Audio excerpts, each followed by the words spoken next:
Welcome back to another story from the book Doctor of the Dead, Grotesque Tales of Charleston from author John Bennett. This next one is called Crooked Neck Dick. You asked for a story, and I'm going to tell you one fact for fact, truth for truth. It's the story of how Jack Warren, the conjurer, saved a murderer's life. And the man he saved was Frank Middleton of 5 Mile. Frank Middleton of 5 Mile was a bad man, locally known as Rumpity Dick.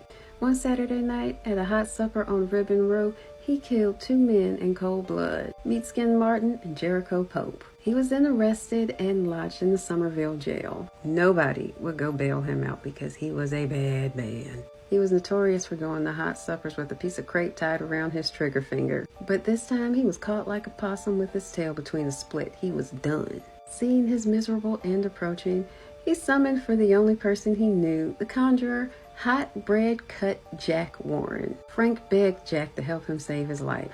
Jack came but simply said, "You damned in a tight place, my friend. I don't know if I can do anything for you."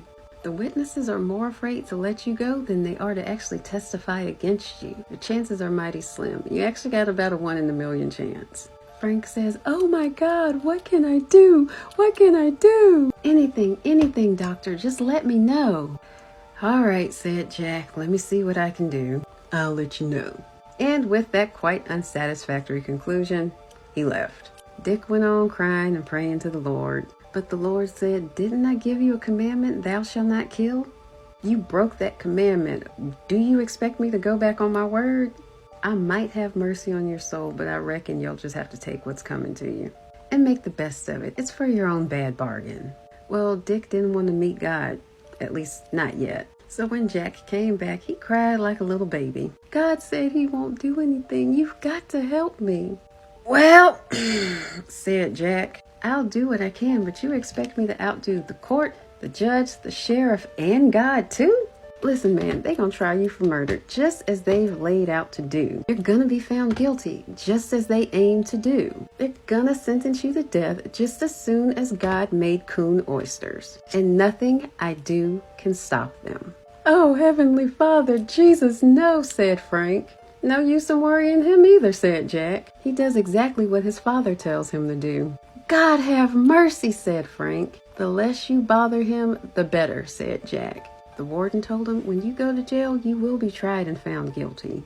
Frank turned to Jack, begging and pleading, "You've got to do something." So Jack said to him, "Wait. No matter how things go, what I undertake, I finish. I can't set you free, but I'll see what I can do." So the warden says to him, "Boy, if you go to trial, you will be found guilty and you will be sentenced to death." Frank looks at Jack and says, "Please, there has to be something you can do." So Jack says, "Wait, no matter how things go, what I start, I carry through. I can't set you free, but I'll see what I can do." He then continued by saying, "I can't help you be found not guilty. Facts are facts, but I'll still see what I can do."